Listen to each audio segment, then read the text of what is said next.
Conversations about families are outdated. I'm just gonna say it.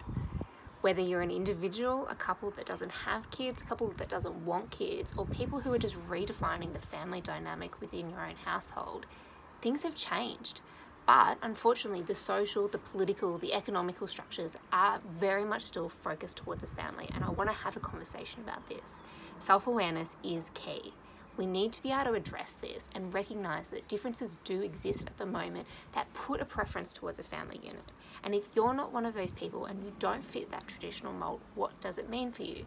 Self-awareness is key because we need to be able to navigate this system in a way that avoids resentment. But I also want to start changing the conversation so that we can do something about it for now into the future. Things can continue to evolve. The family unit has always really been supported by creating flexibility, and this is wonderful, but everyone wants that flexibility for themselves. Everyone wants to be able to create those opportunities and have the flexibility to make different decisions, whether it's around caring for an elderly parent, going and having some time to study, creating some difference in their lifestyle. So can we do this in a really productive way?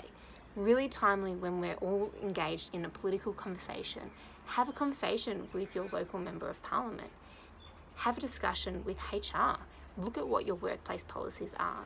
You are a decision maker in the business. Can you create that? Can you be mindful of the conversations with your staff or the people around you about what they're actually seeking, and notice perhaps some of your natural biases towards the family or away from people who don't have a family.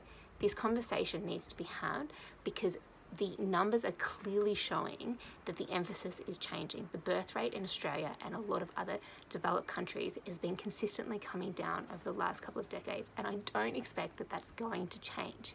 People are having less children or choosing not to have them at all. And so we need to address this because at the end of the day, it doesn't just affect our money. It affects our happiness and the way that we interact with these things. So let's have a conversation.